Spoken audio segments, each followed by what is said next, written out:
Thank you for joining Bainbridge Island Senior Community Center's Something to Talk About. And we're just delighted that you're all here today. And just let you know, if you're not a member of the Senior Center, it's only $20 a year, and you get to enjoy these wonderful programs besides fun parties, field trips, just an amazing amount of activities that the Senior Center does. So I just encourage you to be members also. Today, it is my distinct pleasure to introduce you to Chuck Eklund, and he is going to tell us a little bit about himself, and we will look at a slideshow of his photography. Good morning, Chuck. Good morning. First, I wanted to thank the Bainbridge Island Senior Center for this program. This started out, some of you know, as a physical gallery in the entryway at the Senior Center. And then with the COVID-19 pandemic, the Senior Center did a great job of pivoting and offering us a chance to do this online. So thanks for that. I'm a member of the Bainbridge Island Photo Club, have been for about 3 years now. And I would tell you that it's also a great organization.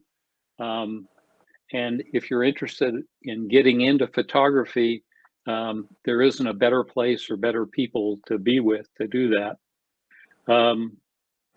My history in photography started when I was in the 10th grade. I signed up for a journalism class and discovered that we had a good paper, but the paper had no images or pictures in it. So journalism teacher asked if anybody was interested in taking pictures of the paper. I'd never really taken pictures with anything but a Brownie Hawkeye before that. But as I am sometimes wont to do, I raised my hand and signed up. And it's interesting, my high school was built on the grounds of a World War II VA hospital. And right next to the journalism room was a full dark room with 2 enlargers and all the equipment you could need. And of course, I had no idea of how it worked, but I went to the school library and everything moved on from there. Over the years, I've devoted different amounts of time to photography, career and kids and everything, probably a lot less. But since retirement and the start of the digital age, I've really gotten into photography and I enjoy it a lot. I think it's a great hobby for anybody interested. It's a chance to get out, do things. I like landscape, cityscape, event, almost every type of photography you can think of. My theme is water. And as I was saying to Karen earlier, probably a great day to have a theme of water. We do have a little bit of it around here.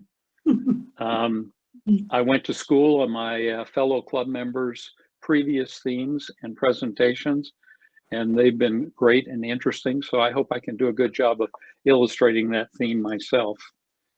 So all the pictures that you take have a story. Some of them are interesting, some of them aren't, but the picture is always interesting to the person who took it if they keep it. So I'm ready to go to that first picture, Karen. Yes, let's start the presentation. Here we go. This is how it looks up on the Senior Center site. And let's go to the first one. The theme is water. There you go, Chuck. So this is my first picture in here, and it's one of my oldest pictures.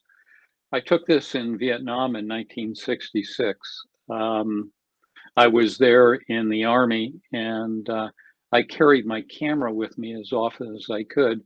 Actually, I went through 3 cameras there. Monsoons have a way of taking out cameras, but I saw these 3 boats and the 3 women in the boats going down this river.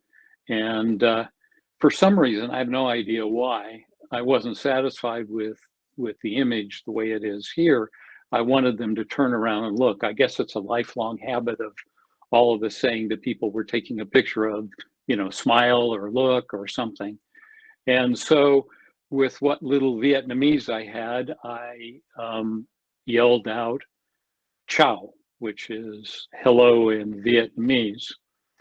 And they didn't look around. So knowing the French had been there a long time, I tried one of the few other foreign language words I had, phrases. I said, bonjour. And the girl on the right in the white almost turned around and looked at me, but the mama-san in the middle boat said something to her and she looked back the other way. So I just went ahead and snapped the picture. It's a great lesson, humbling lesson for me on language. I found out later, talking to a Vietnamese soldier, that ciao is the familiar way of saying hello, and there's no way they would have turned around and looked at me. Having said it that way, there are other phrases you use with people you don't know. So, next image.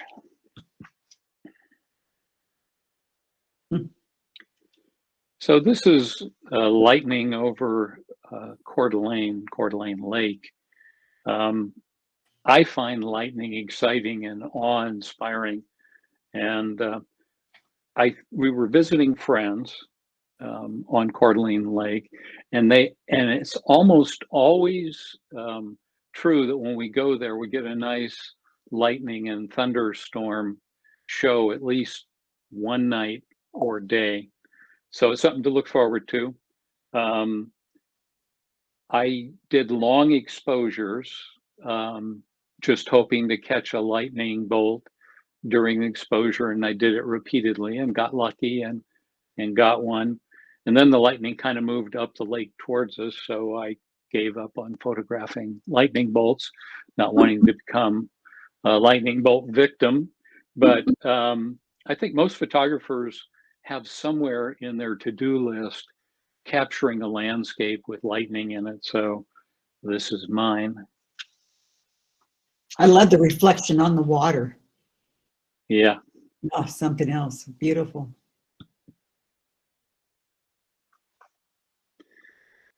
This is taken on the Oregon coast, just north of the town of Newport.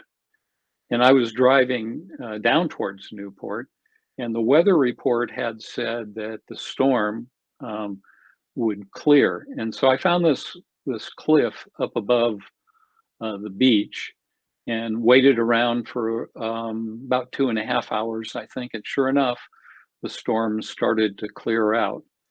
And it's always interesting to me when I look at the Pacific Ocean when it's like this. It was named in 1520 by a Portuguese explorer, Ferdinand Magellan, and he called it Pacific because he thought it was calm and peaceful.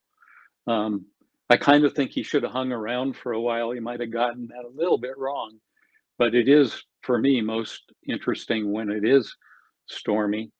I think also I like this picture a lot, although it's kind of busy in the sense that there is a lot of different elements. It is, in the end, kind of simple. My eye tends to follow the beach and then take a look at the mist up at the top where the rain is still falling. And I also think that a magic word for a lot of landscape photographers is those words, clearing storms. So I always look for it on a weather report. Perfect. Oh, and I also wanted to mention, if you do have a question, go ahead and unmute yourself during the presentation. Chuck would like to hear any kind of comments or questions during the presentation. I forgot to mention that, so thank you. Okay.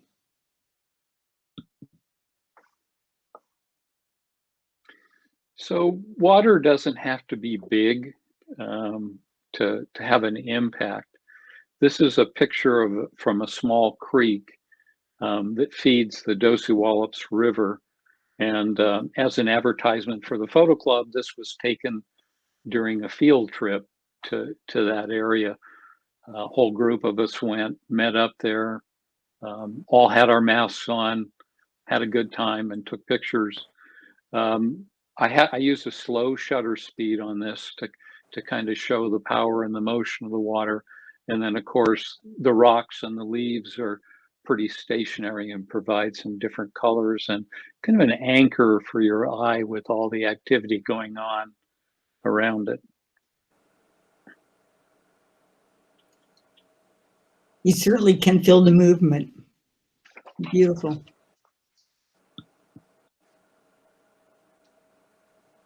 Oh my gosh, gorgeous.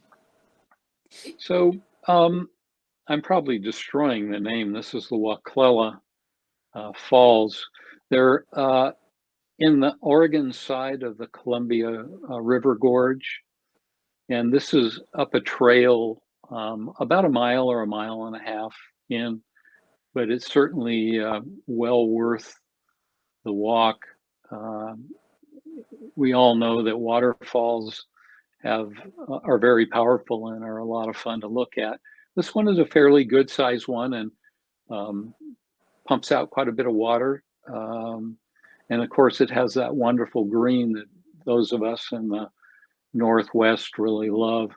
I use again a slower shutter speed to show the movement in the falls, but fast enough to kind of capture some of the distinct plumes of water and then follow the water on down to the bottom.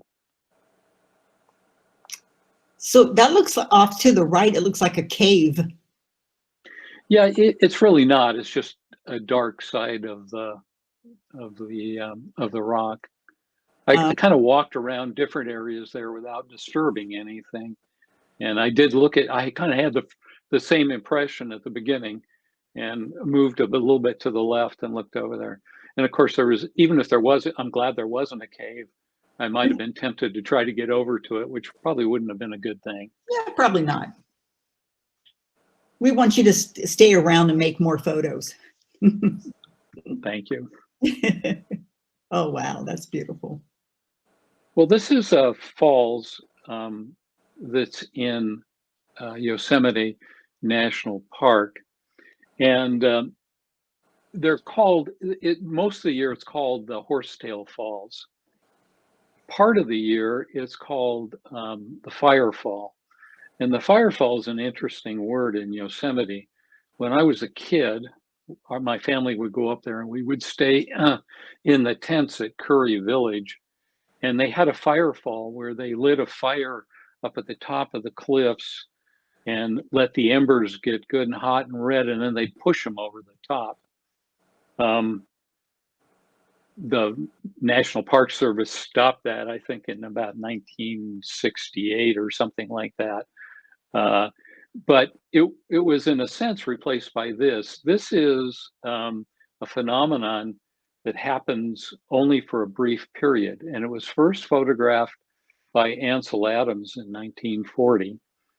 And then it was made famous by Galen Rowell, who took a color picture for National Geographic in, I think, 1972. And since then, its popularity with photographers has gone up and up. And it happens because the light comes up the Merced Canyon and hits this waterfall. And it depends on a couple of things. If it's cloudy, of course, the light doesn't come up the canyon. And if it's a drought year, which happens there fairly often, or if it's still so cold that the snow doesn't melt, then Horsetail Falls don't work at all. But on a good year, it comes down. And it happens only 7 or 8 days, and then it's gone because of the angle of the sun coming up the canyon. When I went to photograph this, I went with a good friend, and we stood at the bottom and looked up. This is the east end of El Capitan, and you can get an idea of how tall it is by looking at the trees at the top. Those are big trees, and they look pretty small in this picture, so it's way up. So you stand there with a few hundred of your best friend photographers and wait for this. And then when the light hits, if it hits, there's like a gasp. Everybody goes, oh, like that. And then they start taking pictures and you don't hear anything else for the 6 or 7 minutes that it lasts. Oh, what a beautiful, rare phenomenon.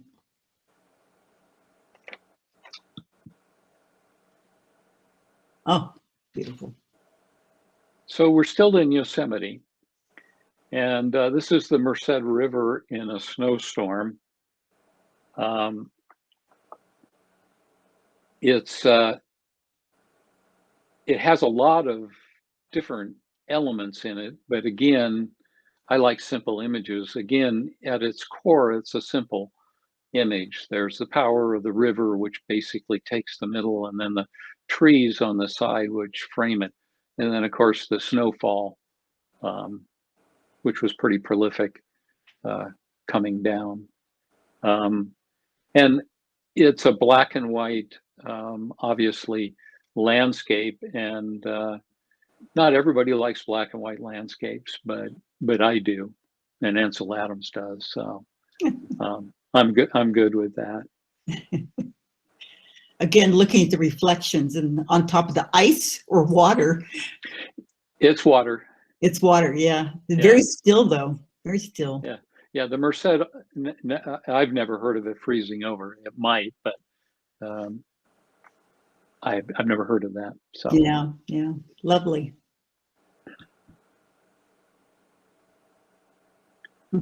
So still in Yosemite. Yosemite is, sorry to leave you stuck here for so long. To me, Yosemite is like a candy shop for photographers. There's so many different elements there. So the river is not the star of this picture, it's El Capitan. El Capitan is almost 1,000 meters high, and it's a favorite climbing spot for rock climbers. You can be at the bottom of El Capitan and look up, and you need binoculars to see these people working their way up. Pretty courageous people in my mind. But anyway, what captured my attention, this is a morning picture, is some mornings in some time of the year, you get this band of light that pops up and goes across the face of El Cap, and that's what I was looking for. And then I like, it was a fairly long exposure, so the river is kind of silky and smooth, and the reflection from El Cap comes across the river. And then the little bunches of reeds off to the side with the snow on top kind of inform you what time of year it is. Do you remember what month this was, Chuck? Yeah, this was a picture taken in January.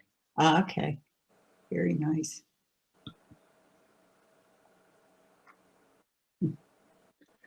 So a whole different look at water. This is Venice, the city in Italy, not the town in Southern California.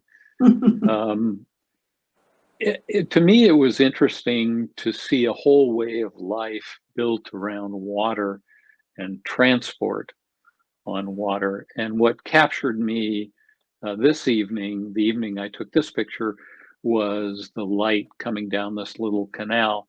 And you can see just the last bits of sunset coming through on the buildings further down.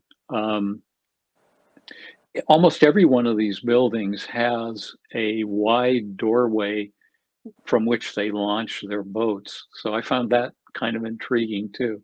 It's just interesting to think of living in a house where you're going to go to the store, you pull your boat out and you go to the store. And everything, of course, from the famous gondolas to delivering groceries, building materials. We even saw a funeral procession go by on boats. Happens that way in Venice. But I like the quiet image and feeling of this picture. Lovely.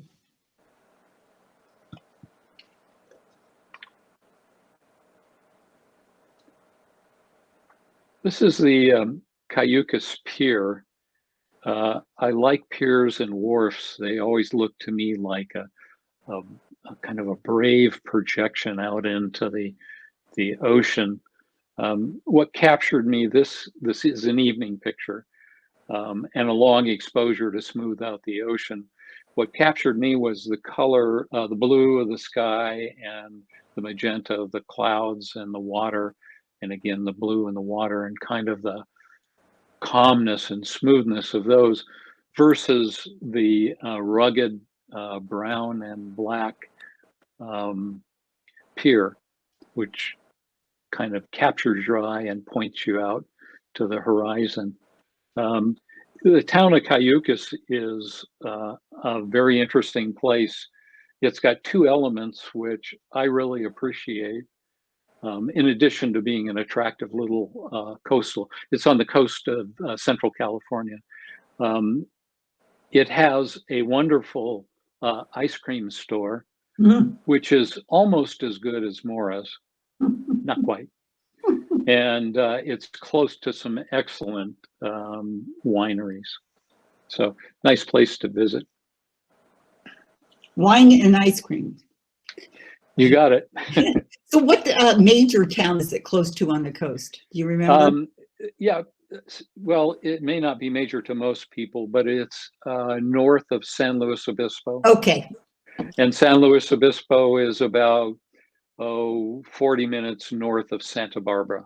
Got it. Yes. And the whole thing is like about 2.5 hours north of Los Angeles. Yep. Well, I'll have to, next time I'm down there on the California coast, I'm going to check it out. Check it out. Especially that ice cream.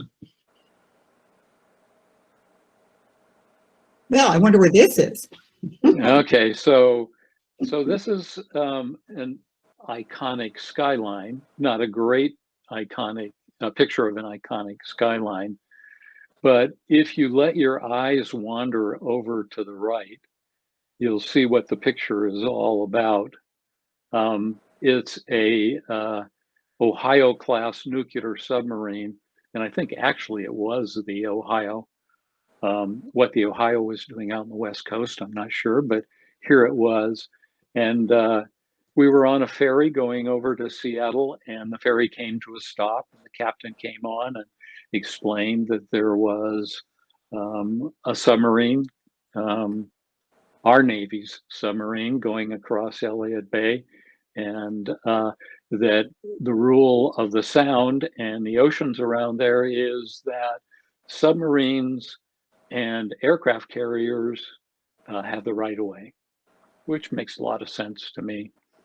But it's not a great picture. It's not sharp. It doesn't have a lot of detail, but it's kind of fun. You know, I was just thinking about this. Since your theme is water, I was thinking of all the moisture in the air causing mist and fog. Stays with the theme. Yeah. Yeah. Yep.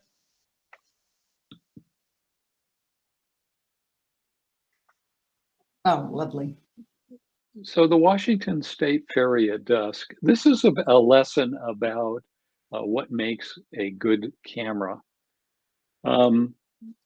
We were coming home on the ferry from Seattle, and there was this beautiful sunset and a waxing moon. I think it is waxing. I'm trying to remember the direction. I think it's a waxing moon, and clouds and the Olympics just as a silhouette. And then this wonderful ferry on its way to Bremerton, and no camera. But I did have my cell phone, and although my cell phone is rather elderly, it takes decent pictures. And so I went ahead and took the picture, and I'm glad I did. And I would point out that it answers the question. You know, people are always saying, what is the best camera in the world? What is the best camera for this? What is the best camera for that? And of course, the saying among photographers is the best camera is the one you have with you. And this was a good example of that.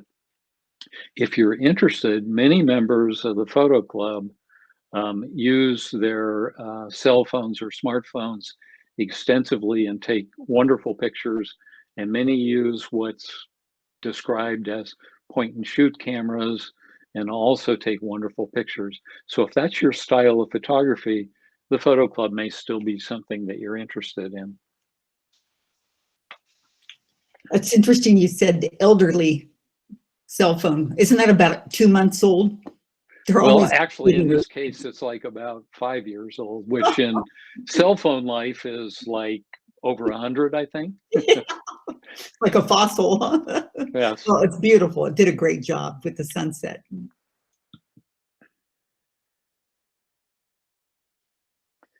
Well, this is the Dingle Peninsula in Ireland, looking out on the North Atlantic. And to me, this is a picture that always echoes of possibilities. I think when we see a calm ocean and low tide and kind of a long ocean shelf or shoreline shelf, we're tempted to walk out into it.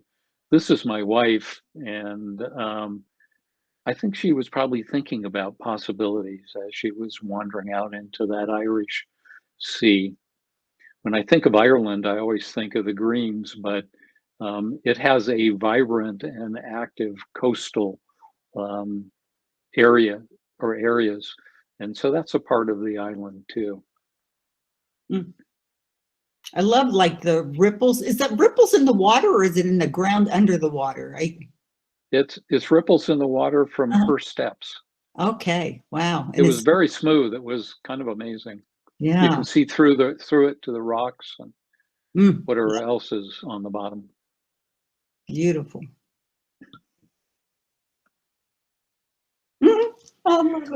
So this is not a technically good picture.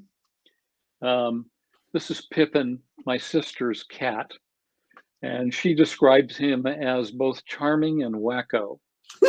So if you're visiting my sister's house and you're anywhere near a faucet and Pippin is anywhere around, Pippin expects you to turn on the faucet so he can have a drink of water, and he always gets first dibs in his mind. So he's the head is a little bit either out of focus or he moved it and I didn't quite get it, but I still like the picture. It's so cat-like, and cats don't like water supposedly, but not necessarily true. And it's obviously very Pippin-like.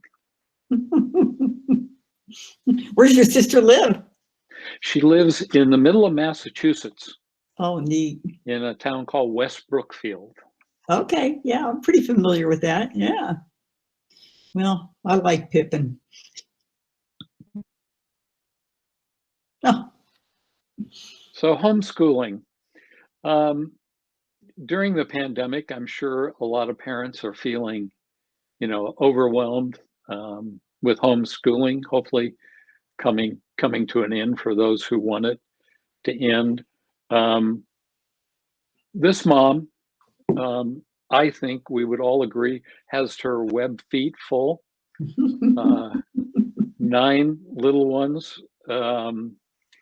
And they were all together in this picture, but we noticed over time that there were a few that were more adventurous and would wander off, which is something that probably caused worry for her. But with the help of the Drake, they would always round them back up and bring them back together. And amazingly, with the eagles around and everything else, with the help of the Drake, she kept these guys going until they looked like they were big enough to go off on their own. So pretty good achievement, I would say. Good protective parenting. Yes. Yes. Oh my gosh, this is a fabulous picture. I love it. And so where was this done at? This is the pond at Battle Point Park. My wife and I and our dog, Gabby, walk there every day. And so lots of opportunities. Yeah, I guess maybe in a couple months we'll see the babies. Well, it starts right around the first week or two of April usually.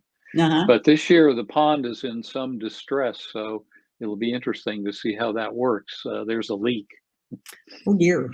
Oh, I did not know that. Well, good luck with the ducks. I hope that everything works out well for them. So I do too. Oh, our friends from the north. Yep. Canada geese. In Battle Point, there is a pond to the north which only appears from the beginning of the rains until disappears a little bit before summer begins on the 5th of July here. I took this picture. I waited and I waited for these guys to both have their heads up at the same time.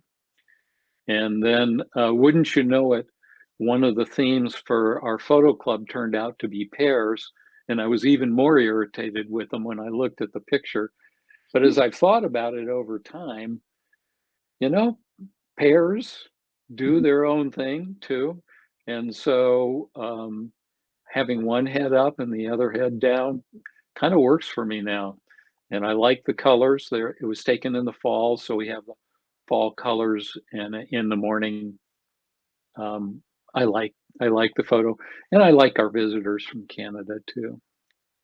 Me too. Oh. So the great blue heron, a throwback to me, looks like a throwback to the dinosaurs and the age of the dinosaurs. And when it walks and moves and flies, it looks kind of awkward, but I don't think you'll find a better fisherman around. In fact, even the bald eagles would agree with me that they watch the heron and come down and try to steal their fish. This guy, I had a long period of kind of working out what our relationship was going to be, but eventually he let me get fairly close with a telephoto lens and take his picture without leaving before I got the image. That's interesting. You're saying that you haven't had a relationship with him. Sheila Kerwin, who is on right now, she might want to unmic herself. She's had relationships with herons also. Do you want to say something about that, Sheila? I can say something about that because, Chuck, thank you so much for seeing that. I'm not sure that you've got this right, but this looks sort of like Henrietta.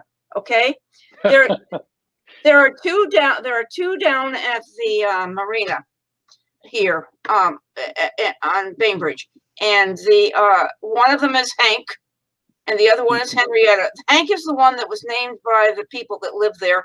I've named Henrietta, and there are two different ones.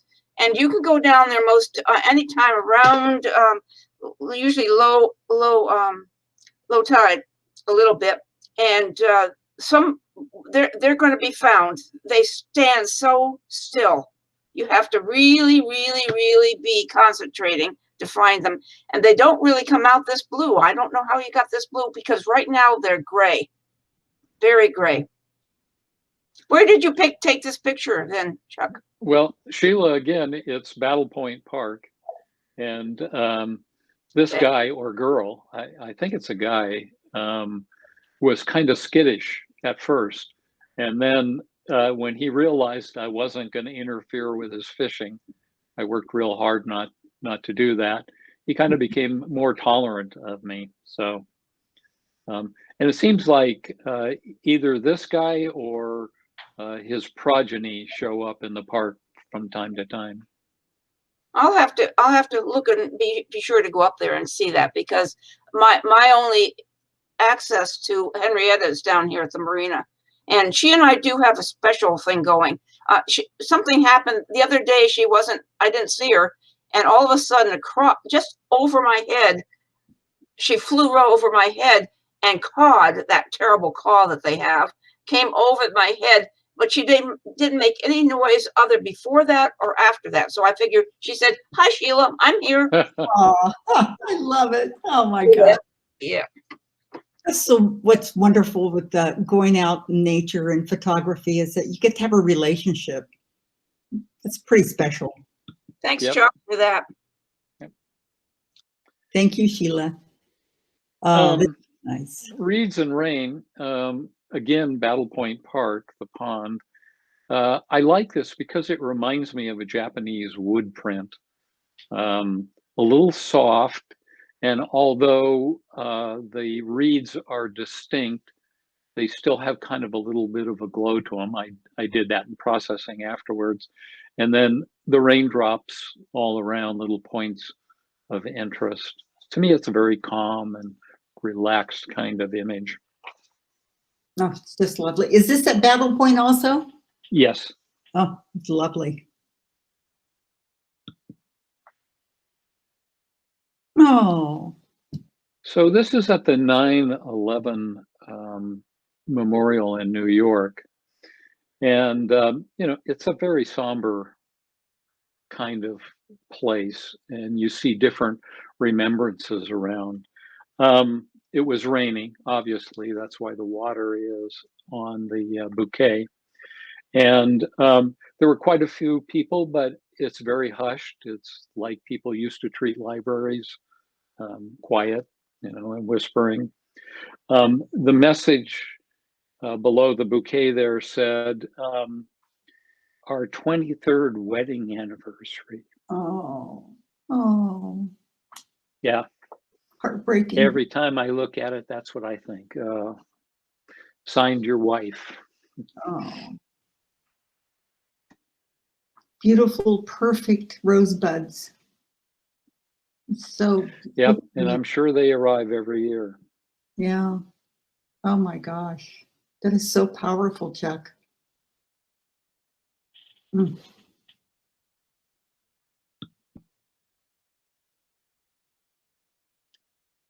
So this is a little bit of our Washington story. My wife and I moved up here 5 years ago.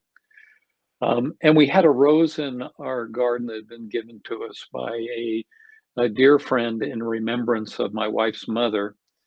And we enjoyed that rose, and of course, didn't try to bring it with us, but found the same rose up here and planted it. And then to take this kind of picture when we lived in Southern California, you would have had to have had a spray bottle. Up here, it's of course, it's a different story. After a gentle rain, I was able to go out and get this picture. Of course, this being Bainbridge Island, a day later, a deer ate it. So we're still working on how to protect our roses, but the bush is very healthy, and I'm sure it's game to put out more buds. Oh my gosh. Hi, Chuck. This is Dorothy.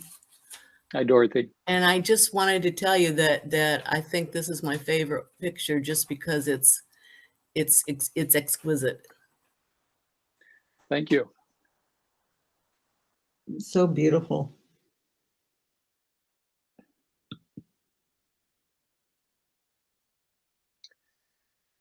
So this is the Les Braves Memorial on Normandy Beach, and it was created by a French sculptor, Anne-Laurie Bannon, to honor the soldiers and sailors who did the D-Day invasion of France.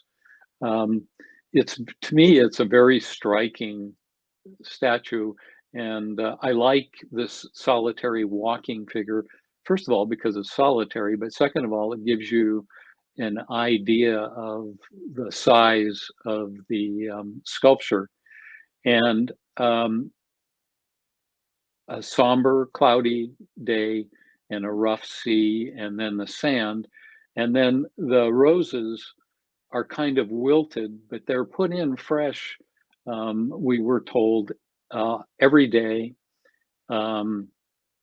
They are grown by the people who live around the area. And, you know, of course, when they put them in the sand, there's salt water in the sand and it causes them to wilt pretty quickly, but it's still a sign of ongoing appreciation. So you have the long time appreciation with the memorial, and then you have the daily remembrance from the people who live there. Kind of a nice thing. Yeah. Wow.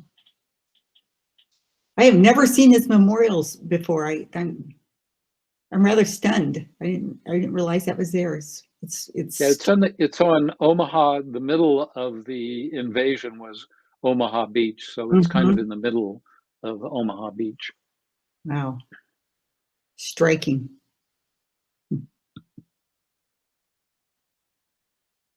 Mm. Okay, so maybe the most, a beautiful lady, and maybe the most photographed lady in the world, holding up her torch and her book, kind of a nice green patina, which wouldn't be a compliment to most ladies, but for her looks really good. I thought this was the perfect picture to end my presentation with. Oh, it's lovely. And again, to see the scale of the people below, Mhm. grab the scale. And what the sky just couldn't have been more perfect for this photo. My gosh, beautiful. Now, what camera did you use with this one? It wasn't a cell phone. It wasn't a cell phone. Okay. Yeah, yeah. But you know, it could have been. So I'd go back to what I said before. If a point and shoot or cell phone, you know, there really aren't any bad cameras out there.